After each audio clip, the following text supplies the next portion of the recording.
บายดีแล้วมื่อนี้ก็มีโอกาสจะมารีวิวปืนล้มให้เบิ่ง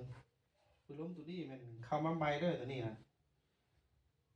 แล้วเขาจะมาเสนออยู่2 รุ่นเนาะนี่จะมาอยู่เสนออยู่2 รุ่นให้เบิ่งปืนล้มตัวนี้เป็นมีอยู่เป็นปืนล้มของงานเวียนเนาะมีอยู่2 รุ่นคือไทติโก้แล้วก็ท็อปเอเนาะอาจจะมารีวิวเบิ่งแต่ละรุ่นว่ามันเป็นยังไงเนาะส่วนตัวนี้เนาะตัวนี้จะเป็น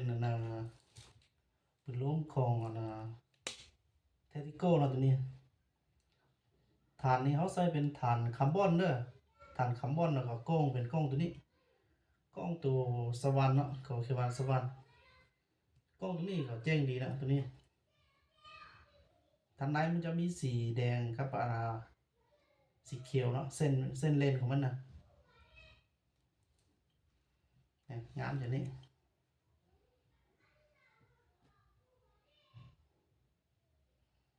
สนใจตัวใดเราทำได้เนาะลงฐานเป็นฐานคาร์บอนนะกล้องเป็นกล้องสวรรค์เดียเนาะกล้องเนี่ยเป็นรุ่นใหม่ล่าสุดของปี2026นี่แหละตัวนี้นะเราเป็นเรา50แล้วตัวนี้นะเราตัวนี้เป็นเรา50 เซนเลยตัวนี้ฐานเป็นฐานคาร์บอนเลย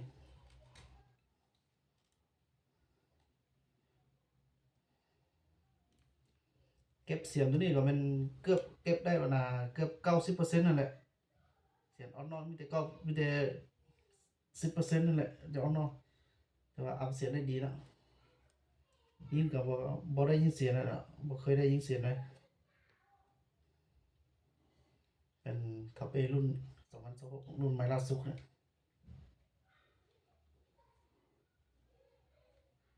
ยงามอย่างนี้นะนี่เป็นของมือหนึ่งแล้วตัวนี้มันใหม่ล่าสุดเลยเอาประกอบมารีวิวให้นะลูกค้าเบิ่งเนาะ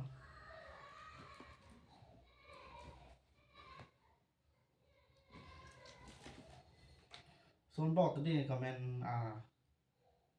ตติโก้คือกันเนาะแต่ว่าตัวนี้เขาจะใส่ถังตัวนี้เป็นถังคาร์บอนเนาะเขาจะใส่เป็นถังคาร์บอน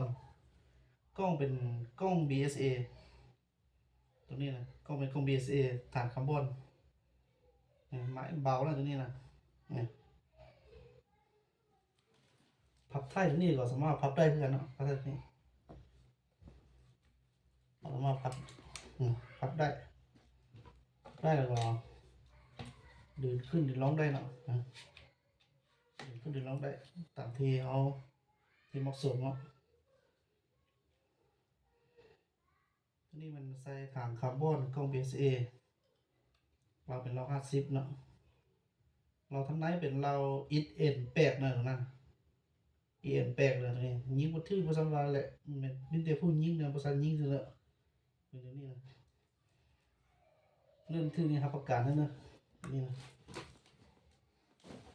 ประกาศให้ลูกค้าซื้อไปถ้าว่ายิงบ่ถือเนาะทางห้างเฮาเนาะประกาศเปลี่ยนเราใหม่ให้เนาะถ้าว่าซื้อไปบ่ถือแล้วก็เปลี่ยนมันจะเปลี่ยนเราตัวใหม่ให้เลย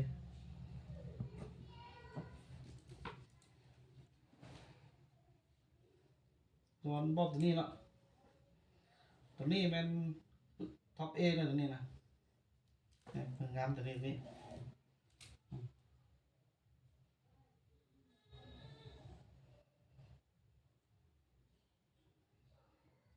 เป็นท็อปเอปี2026เนาะรุ่นใหม่ล่าสุดแหละเขาเขียนว่า All New 2026เนี่ยท็อปเอ All New ปี2026กล้องเป็นกล้อง BSA ฐานนี่เป็นฐานคาร์บอนเราเป็นเรา50นะรับประกันเนี่ยนี่นะเบาดีเนี่ยน้ำหนักก็3 โล 5 3 โล 5คือถ้าเขาได้สั่งเป็นกิโลเนาะสั่งกิโลให้เบิ่งเลยนะลองไปให้เบิ่งอยู่คลิปวิดีโอนะมีเนาะอยู่ในYouTube เนาะมันจะสั่งกิโลให้เป็นน้ำหนักมันจะ3 โล 5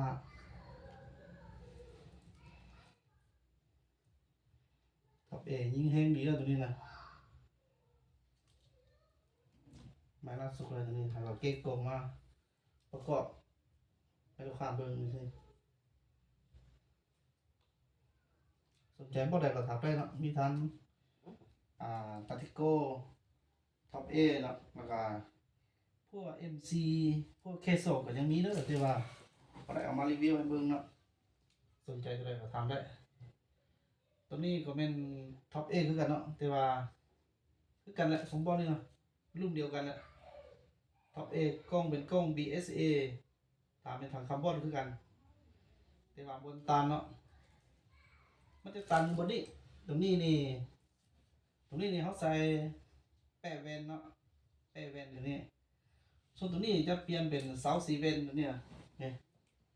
เลขตัวนี้เสาสีเวนนะตัวนี้โอ้ตัวเสาสีเวนนี่แห้งดีเนาะแห้งคักดีตัวนี้บ่มีบนตีเลยตัวท็อป A ใส่เสาสีเวนนี่นะสนใจตัวใดก็ได้เนาะสนใจตัวเสาสีเวนนี่ก็ได้ถามได้เนาะตัวนี้มันแป้แวนตัวนี้ใส่แป้แวนนี่นะนี่เสาสีเวนตัวนี้สนใจตัวใดก็ถามได้เนาะรุ่นเดียวกันปีเดียวกันน้ำตาลเดใส่ตัวแป้แวนกับเสาสีเวนตัวนี้กล้องเป็นรุ่นเดียวกันใส่เสาสีเวนมันจะแห้งกลัวเนาะมันจะแห้งกลัวตัวแป้แวนให้ขอพวกการเพื่อให้ลมมันเสถียรเนาะลมเสถียรแล้วก็บ่ให้มีลมหัวลมเสถียรยิ่งกว่าดีเนาะถือไก่เนาะถือระยะไก่ถ้าว่าสนใจตัวใดก็ทำได้เนาะทางห้างเขามีพร้อมส่งให้เนาะมีพร้อมส่งรับประกันเล่าให้ยิ่งบ่ถือเปลี่ยนเล่าใหม่ฮะตัวมาริเวียนี่มันจะมีเตท็อป A กับทาติโคเนาะซอนโจ MC เคส2ก็ยังมีเด้อสนใจตัวใดก็ทำได้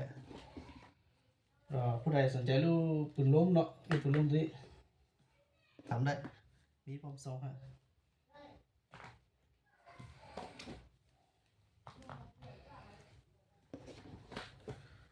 ของแถมเมื่อซื้อปืนล้มเนาะเขาจะแถมให้บ่อหนึ่งปืนลูกปืนกับหนึ่งเนาะบ่อหนึ่งลูกปืนกับหนึ่งพร้อมกับยานออลินซุกหนึ่งแล้วก็มีกล่องสู้พร้อมเนาะลูกค้าสนใจ